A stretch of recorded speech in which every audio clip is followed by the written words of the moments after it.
老婆很高冷，结婚70年她都没说过爱我，直到临走前，她才喃喃地对我说：“我最后悔的一件事就是嫁给你。假如再有一次机会，我会勇敢嫁给我爱的人。”我这才明白，她只是不爱我罢了。失落之下，我也选择随她而去。再睁眼，我竟重生回到婚礼现场。此时，妻子柳如烟正拿着从司仪手里抢来的戒指奔向台下的唐三。唐哥哥，你曾经说只要我愿意，你就会娶我。现在还算话吗？柳如烟，你在做什么？你疯了吗？柳如烟的父母率先反应过来，冲过去就要把她拽回来。我根本不在乎什么豪门，我只想和唐哥哥在一起。萧凡，我不爱你，我不想嫁给你，你除了有钱，什么都给不了我。我闻言只是笑了笑，他果然也重生了。现在机会来了，他如愿以偿了。唐三喜极而泣地抱着柳如烟大声说：“算数，我对你从未改变。”我从司仪那接过另一个戒指，轻轻放在桌上，然后拿起话筒淡淡的说：“那就祝福你们这对真爱吧。”唐三愣了一下，柳如烟的脸上也闪过一丝错愕，但很快就被喜悦所取代。宾客们面面相觑，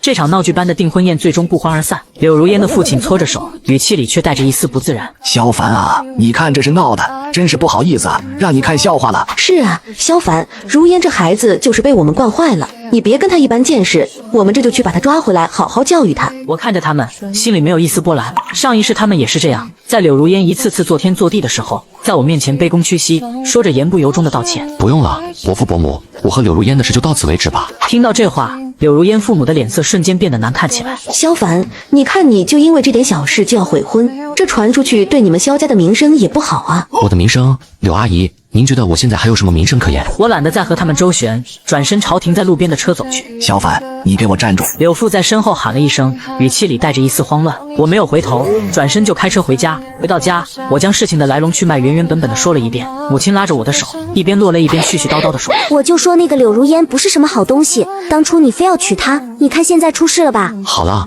妈别难过了，怪我眼光不好，害得您老人家操心，下次给我介绍个更好的。我妈破涕为笑，轻轻打了我的肩膀一下。你这孩子都什么时候了，还有心思开玩笑？我和柳如烟已经结束了，以后就当不认识这个人。我已经决定了，现在只想好好经营公司，其他的事我不想再管了。接下来的几天，我全身心地投入到公司的工作中，柳如烟的事我完全没有理会。晚饭约了几个重要的客户，谈一笔和海外拓展相关的生意。酒过三巡，其中一个客户起身去洗手间，我也借口透透气。刚走到走廊尽头的窗边，就听到一阵喧闹声。嫂子，你可真漂亮，眼光也好，放着好好的富二代不要，嫁给了我们堂哥。就是，还是我们堂哥有魅力。柳如烟的声音里带着一丝轻蔑，还有一种说不出的炫耀。萧家是挺有钱的，可有钱又怎么样？没有爱的日子过得一点也不快乐。我脚步一顿，下意识地停了下来。就算堂哥哥最后不答应我，我也不会再嫁给萧凡。他除了有点臭钱，还有什么？我父母当初非要我嫁给他，我才不乐意呢。还是我比你前夫好，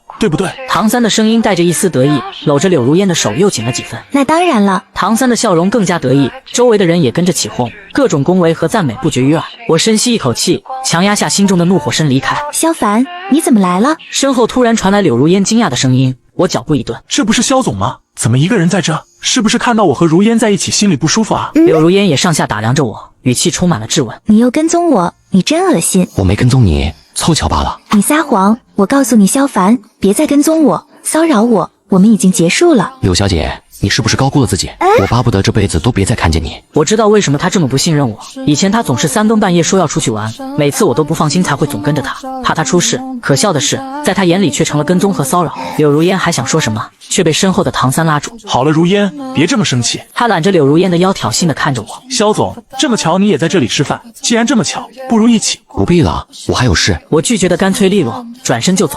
萧总，你的手机响了。秘书林小月走到我身边，低声说道。我接过手机，对她微微一笑。柳如烟警惕地看着林小月，尖酸刻薄地说：“他是谁？你们在这里做什么？”我瞥了她一眼，冷冷地说：“关你屁事。”怎么这就迫不及待地找替代品了？你们萧家是富贵豪门，但是又没皇位继承，这么着急找人结婚，是想再生个儿子出来继承家业吗？林小月听到这话，忍不住轻笑一声，淡淡地说：“这位女士，以你的形象，还不足以让我成为你的替代品。”柳如烟顿时气得脸色铁青，我冷冷地看了柳如烟一眼。我们走。柳如烟却一把拽住我的胳膊。萧凡，我不准你和他在一起。柳如烟，你有什么资格说这种话？我们已经结束了，你管得着我和谁在一起吗？柳如烟走近一步，语气笃定。我说不准就是不准，你敢不听我的？柳如烟，我和你已经没有任何关系了，你没有资格过问我的私生活，更没有资格干涉我的任何决定。柳如烟还想说什么，我却不想再和他纠缠下去，直接打断了他的话。如果你再这样无理取闹，那就别怪我对你不客气了。说完，我拉着林小月的手转身就走进了包厢，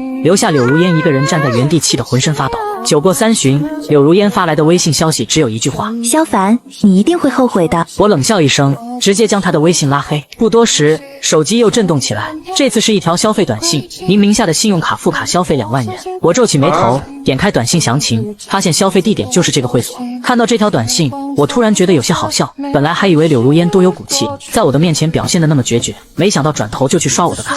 怎么啦，肖总？林小月见我的脸色不太对劲，关切地问道：没什么，给银行打电话，把我名下的所有副卡都停了。好，我这就去办。既然这么厌恶我萧家的富贵，那就别既要又要，我要看看他能和他的真爱走多久。第二天刚到公司楼下，就看见2道熟悉的身影一前一后的朝我走来。萧凡，柳如烟率先开口，语气里带着一丝慌乱和愤怒：你什么意思？为什么我的卡刷不了了？我停下脚步，面无表情地看着他。我停了。柳如烟的声音陡然拔高：你凭什么停我的卡？我冷冷地看着他：我给你的自然也能收回来，怎么离开了我连最基本的生活保障都没有了？你那位真爱不舍得给你花钱。萧凡，你别这样。一旁的唐三伸手将柳如烟护在身后，一副正义凛然的样子。如烟离开你是为了追求自己的幸福，你怎么能用这种手段逼她呢？我逼她？我和柳如烟已经结束了，我停我自己卡而已。我顿了顿，语气里带着一丝嘲讽：你不是口口声声说爱她吗？难道连自己女人的生活费都舍不得出吗？唐三的脸色瞬间变得难看起来，他张了张嘴，似乎想要反驳，却又找不到合适的理由。他当然舍不得，他自己都不够花，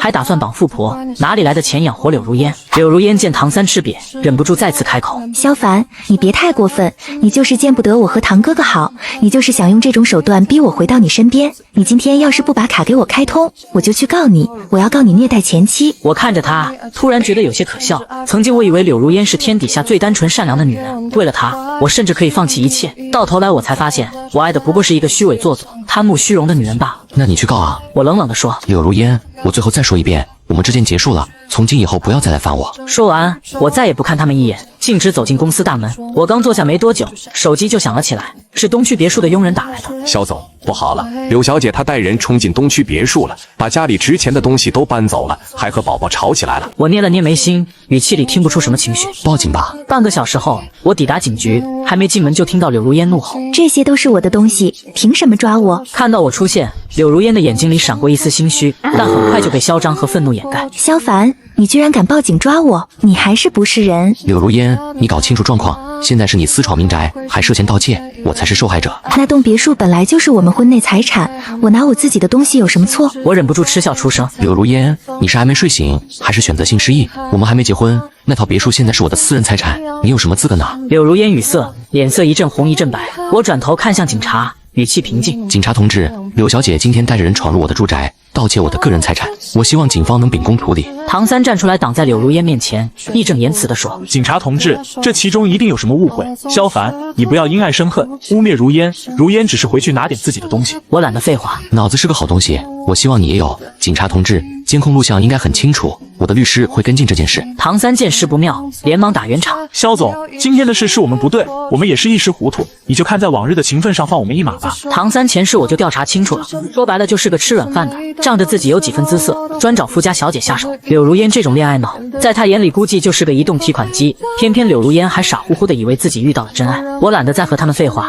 直接对警察说道：警察同志，麻烦你们尽快立案调查，我不接受和解。说完我转身就走，留下柳如烟和唐三在原地气急败坏。柳如烟的事最终以盗窃未遂赔钱收场。我妈最近一直在张罗着给我安排相亲，说实话，我对相亲没什么兴趣，但架不住我妈软磨硬泡，只好答应去见一面。约好的地点是一家环境优雅的西餐厅，我到的时候相亲对象已经在了。你是陈小兰？我有些惊讶地看着眼前的女生，我的高中同学，当年班里最文静乖巧的女生，留着一头乌黑的长发，笑起来有2个浅浅的酒窝。好久不见，萧凡。陈小兰笑着和我打招呼，眼前的陈小兰褪去了当年的青涩，多了几分成熟女人的韵味。我们聊了很多，从学生时代到各自的工作和生活，我发现陈小兰和我有很多共同话题。她的谈吐优雅，见识不凡，让我对她刮目相看。听说最近城郊新开了一家游乐园，晚上还有烟花秀，我还没去看过呢。你呢？陈小兰喝了一口咖啡，笑着问我。那不如我们明天一起去吧。我主动提议，他欣然答应。我早早来到约定地点，没过多久就看到陈小兰款款走来。抱歉，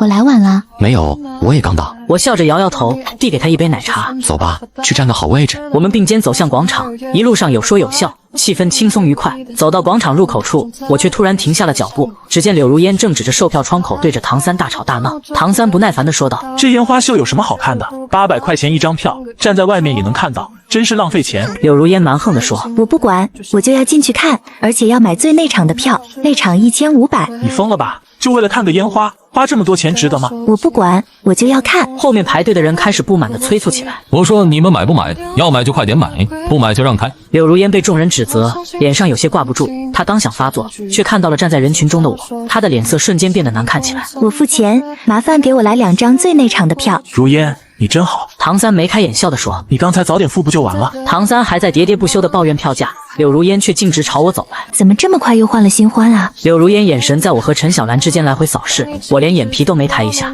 语气冷淡：“请你自重，我和谁在一起好像和你没什么关系吧？”怎么没关系？咱们好歹夫妻一场。我往后退了一步，和他保持距离，冷笑道：“我们婚礼你不是逃婚了吗？”他还没开口，陈小兰先落落大方地朝柳如烟笑了笑：“你好，我是陈小兰，萧凡的未婚妻。”他轻轻挽住我的胳膊，语气轻快地说：“还要谢谢柳小姐，你高抬贵手，放过萧凡，我们现在才能有机会这么幸福的在一起，对吧，亲爱的？”我伸手搂住他的腰，故意在他耳边低声说：“你呀，真是越来越会气人了。”陈小兰娇嗔地白了我一眼，眼角眉梢却满是笑意。柳如烟尖声叫道：“你少得意，你也就是个捡别人剩下的。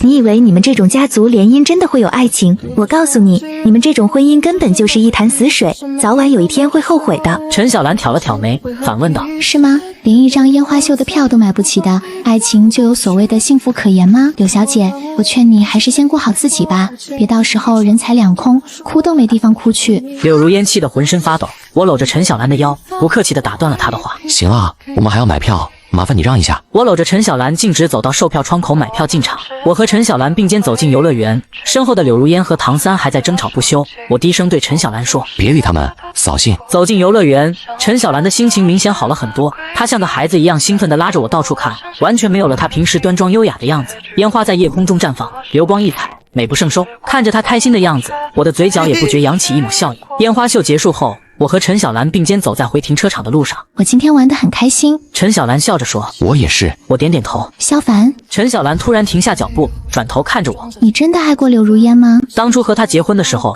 我以为我们会白头偕老，可婚姻不是童话故事，现实也不是偶像剧。不知道从什么时候起，只剩下满地鸡毛。或许柳如烟的不爱我是有迹可循吧。她总是不动声色地拒绝我的亲近，即使是夫妻间最平常的接触，在她那里也像是逾越了维持。我并非没有察觉到她的抗拒，只是那时我太爱她，我一度以为是自己不够好，不够温柔体贴，所以才让她如此抗拒。刚结婚那年冬天，柳如烟发高烧，烧得迷迷糊糊，嘴里却不停地喊着：“对不起。”我心疼地守了她一整夜，给她喂水换毛巾，一刻也不敢合眼。迷糊中，她抓着我的手，声音微弱的几乎听不见：“我是不是不应该和你结婚？”我以为她烧糊涂了，强笑着打趣道：“傻瓜，不和我结婚，你想和谁结婚？”她眼神飘忽，嘴唇动了动，似乎想说什么。虽然她没有说出那个名字，但我已经从她模糊的口型中读懂了一切。唐三，那个他学生时代的白月光，那个他一直念念不忘的人，少年不可得的人，越发显得珍贵。凉风吹醒了我的思绪，我摇摇头，苦笑道：“不重要了，都过去了。”陈小兰闻言点点头：“也是，过去的就让它过去吧。”我们继续往前走，谁也没有再说话。夜色渐深，路灯昏黄，他握住了我的手，他的手很柔软，带着一丝凉意。我转头看向他，他冲我笑了笑，眼眸里闪烁着温柔的光芒。我和陈小兰的在一起，不出意外的得到了双方家族的一致认可。我妈甚至迫不及待地买下了热搜，大肆宣扬这场豪门联姻。配图是我单膝跪地向陈小兰求婚，她手捧鲜花，一时间网友们纷纷祝福。趁我们郎才女貌天造地设，我忙着和陈家商量婚期，敲定细节。就在我快要累死的时候，柳如烟出现了。我正在办公室处理文件，柳如烟冲了进来，径直扑向我：“萧凡，别娶别人好不好？我错了，我真的错了。我这些天都在想你，想得都快疯了。”我厌恶地皱起眉头，一把推开他：“你怎么进来的？出去，这里不欢迎你。”柳如烟咬着嘴唇说道：“萧凡，你别这样对我好不好？”请你自重。我冷冰冰地打断他：“我的未婚妻一会儿就过来。”听到未婚妻3个字，柳如烟的脸色瞬间变得惨白。他像是突然想到了什么，语气急切地说道：“我知道你也重生了，我们重新开始好不好？没有物质的生活真的太难过了。”我甩开他的手，像碰到什么脏东西似的嫌恶地擦了擦。我听不懂你在说什么，请你离开我的办公室，不然我就叫保安了。他开始解开外套的扣子，一件件褪去身上的束缚。他咬着嘴唇，眼含热泪。萧凡，我愿意重新嫁给你，求你别娶她。我猛地拉开门，对着外面大喊：“叫保安！”秘书闻声赶来，顿时愣在原地。我冷冷地扫了柳如烟一眼，语气冰冷刺骨：“把他给我扔出去！”林秘书上前一步想把柳如烟拉开，可柳如烟死死地抓着我的衣角不放。萧凡，你别这样对我，我知道你心里还有我，我们才是夫妻啊！我嫌恶地甩开他的手，别碰我！办公室的门被人轻轻推开，陈小兰提着保温桶笑盈盈地走了进来。萧凡，我今天煲了你最爱喝的汤。陈小兰看到一旁的柳如烟，脸上的笑容瞬间凝固，还没来得及解释，柳如烟猛地冲到陈小兰面前：“你算什么东西？你不过就是个替代品。萧凡根本就不爱你，他爱的是我。”我心头一紧，下意识地想要挡住陈小兰，可柳如烟的动作更快，直接推开我，跪倒在陈小兰面前：“我求求你了，你把萧凡还给我好不好？我才是他的妻子，我们还有孩子。”我的脸色瞬间变得铁青，这个女人为了达到目的，竟然连孩子都搬出来了。我和她恋爱，碰都没碰她，她现在居然编出这种谎言来博取同情。柳如烟，你别在这里胡说八道，我根本没碰过你。现在我即将和小兰结婚，你不要再来打扰我们的生活。柳如烟跌坐在地上，不可置信地看着。萧凡，你怎么能这么对我？你忘了曾经的誓言了吗？你说过会爱我一辈子，会照顾我一生一世的。我冷笑一声，打断她的话。柳如烟，你扪心自问，你想嫁给我究竟是为了什么？不就是为了我的钱吗？我承认当初我被你的美貌和温柔所迷惑，才会答应和你结婚。可你婚礼当天直接和你初恋表白逃婚，我们早就不可能了。柳如烟还想再说什么，却被一个声音打断了。如烟，你在胡闹什么？跟我回去。唐三站在门口，脸色阴沉。我不跟你走，你算什么东西？一个穷光蛋也配管我？给我买粉钻的钱都没有，我都多久没买新裙子了？唐三脸色一变再变，脸色难堪地拽着柳如烟：“如烟，别闹了，跟我走。”他这副表情，与其说是担心，倒不如说是恼羞成怒。柳如烟却继续哭诉：“我不走，如果不是你，我早就是萧太太了。萧凡，你说话，你告诉他，你爱的是我，你娶的人是我。”我不耐烦地对林秘书说：“还不快点把这个疯子赶走！”唐三被他当众驳了面子，反手甩了他一巴掌：“你还以为是什么千金大小姐呢？落地的凤凰不如鲲，你就想着花钱，我才不当冤大头呢。”说完，他看都没看柳如烟一眼，转身就走。保安这时候也赶到了，见柳如烟还在撒泼打滚，二话不说，架起来就往外拖。萧凡，你不得好死！陈小兰，你给我等着！柳如烟声嘶力竭的咒骂声渐渐远去，办公室终于恢复了平静。我揉了揉眉心，只觉得一阵疲惫。陈小兰站在原地一言不发，我握住她的手，轻声说：“对不起，让你受惊了。”她点点头，依偎进我怀里。没事，我相信你。我愧疚保证，我不会再让他来打扰我们了。我直接找人给柳家父母递了句话：如果再让柳如烟来烦我，就别怪我不客气，让公司直接关门大吉。这些年柳父的小公司早就入不敷出，全靠柳如烟时不时从我这里接济才勉强维持，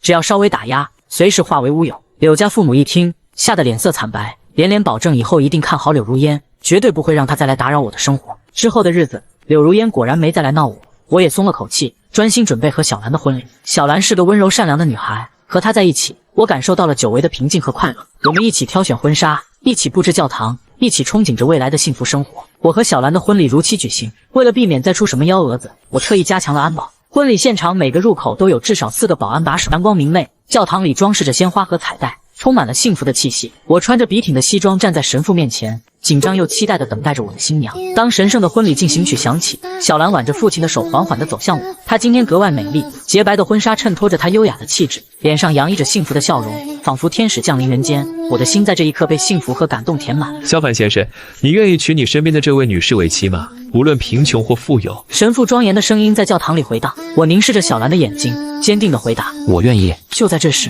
门口突然传来一阵骚动。萧凡，你不能娶她，我才是你的新娘。我心下一沉，不用回头也知道是谁。这么多人都拦不住她吗？柳如烟身穿一袭白色婚纱，头发凌乱，妆容花调，狼狈不堪地被人拦在门口，却依然不依不饶地叫喊着想要冲进来。萧凡，你看看我呀，我才是最爱你的人，你怎么可以这样对我？他像一只受伤的野兽，在做最后的挣扎。教堂里的宾客们都被这突如其来的变故惊呆了，纷纷议论。我握紧小兰的手，给她一个安慰的眼神，示意她不要担心。保安把这个疯女人给我赶出去。我冷冷地下令，语气中充满了厌恶和不耐烦。保安们得到我的指示，立刻上前想要将柳如烟拖走。放开我，放开我！柳如烟拼命挣扎着，却无济于事，只能眼睁睁地看着我和小兰一步步走上台阶，距离她越来越远。她绝望地哭喊着，声音嘶哑：萧凡，你真的要这么对我吗？你忘了我们的上一世吗？那些曾经的誓言，那些甜蜜的回忆，像潮水般涌上心头，让我有一瞬间的恍惚。可那些都已经过去了。我现在爱的人是小兰，我要娶的人也是小兰。我看着她这副模样，心里没有一丝怜悯，只有无尽的厌烦。快把她带走！我对保安挥挥手，示意他们把柳如烟带走。萧凡，我诅咒你这辈子都不会幸福的。柳如烟绝望的诅咒声从教堂门口传来，在空旷的教堂里回荡。我看着她狼狈的背影，嘴角勾起一抹冷笑。柳如烟，你以为你是谁？你有什么资格诅咒我？辜负真心的人才该永远不幸。我看着脸色苍白的小兰，心里涌起一阵愧疚。小兰，对不起，让你受惊了。我轻轻将她拥入怀里，小兰依偎在我的怀里，轻轻摇了摇头。我没事，我相信你。我紧紧地抱着她，在她耳边轻声说道：我爱你，小兰，我会用我的一生来爱你。小兰抬起头，泪眼朦胧地看着我。我相信你。教堂的钟声在阳光下荡开涟漪，宾客们的祝福声潮涌而来。我望着她眼底闪烁的泪光，低头吻了吻她的发。婚后的日子像被温水慢慢泡开的茶，清冽中带着回甘。陈小兰从不用我提醒她喜欢的咖啡温度，会在我熬夜看文件时默默温一杯牛奶。连我母亲都常说，小兰这孩子比你自己还懂你。我们搬进了城郊的一栋小楼，带一个种满绣球花的院子。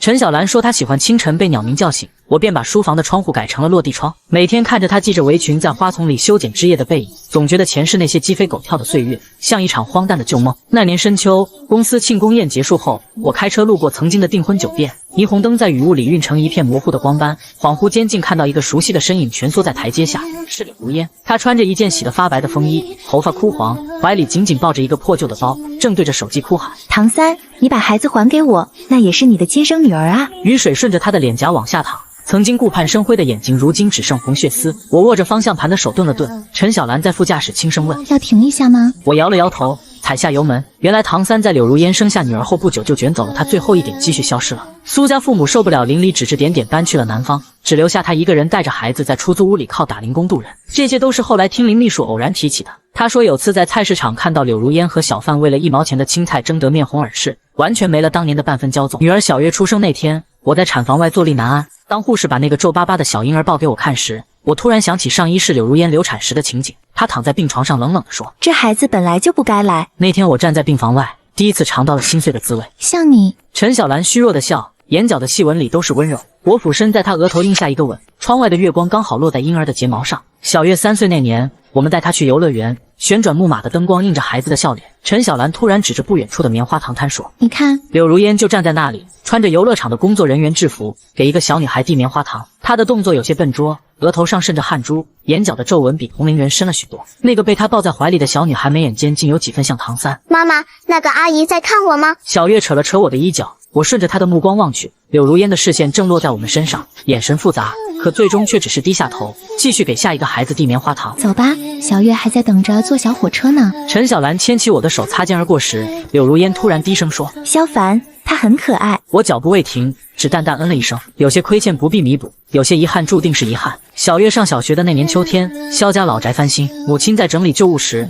翻出了一个落满灰尘的木盒子，里面是上一世我给柳如烟写的信，厚厚一沓，却没有一封寄出去。烧了吧。我拿起打火机，陈小兰却拦住我。留着吧，也算一段过去。她轻轻抚摸着泛黄的信纸，至少让你知道现在有多值得。火焰舔舐着纸张，那些我爱你，别离开我的字迹在火光中化为灰烬。我望着窗外飘落的银杏叶，突然明白重生的意义从来不是报复，而是让你有机会修正错误，珍惜真正值得的人。50周年结婚纪念日那天，我们在当年的教堂补办了一场简单的仪式。小月已经成了亭亭玉立的姑娘，挽着她丈夫的手，笑起来和陈小兰一模一样。还记得那天我跟你说什么吗？陈小兰靠在我肩头，教堂的彩绘玻璃在她银发上投下斑斓的光。我说我会用一生爱你。我握紧她布满老年斑的手，像握住了一辈子的光阴。她笑出了声，眼角的皱纹堆成温柔的褶皱。我也爱你，萧凡，从高中第一次见你穿白衬衫开始。原来有些缘分早在时光的褶皱里悄悄埋下了伏笔。离开教堂时，夕阳正浓，陈小兰走得有些慢，我便陪着她一步一步挪。街角的长椅上坐着一个白发苍苍的老太太，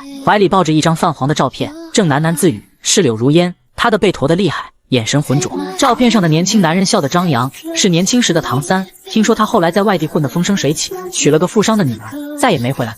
柳如烟的女儿长大后也离开了这座城市，只留下她一个人守着空荡荡的老房子。陈小兰轻轻碰了碰我，给她买份晚餐吧。我点了点头，让司机去附近的餐厅打包一份热汤。回来时，柳如烟正望着我们，突然咧开嘴笑了，露出没剩几颗牙的牙床。萧凡，你看我就说吧，没有爱不行。她的声音很轻，像风一吹就散。回去的路上，陈小兰一直没说话，快到家时，她才轻声说：“人这一辈子选对了人，每天都是好日子。”院子里，我扶着陈小兰坐在藤椅上，给她盖上薄毯。月光穿过树叶的缝隙，在她脸上投下斑驳的光影。累了吗？我问。她摇摇头，握住我的手。有你在，不累。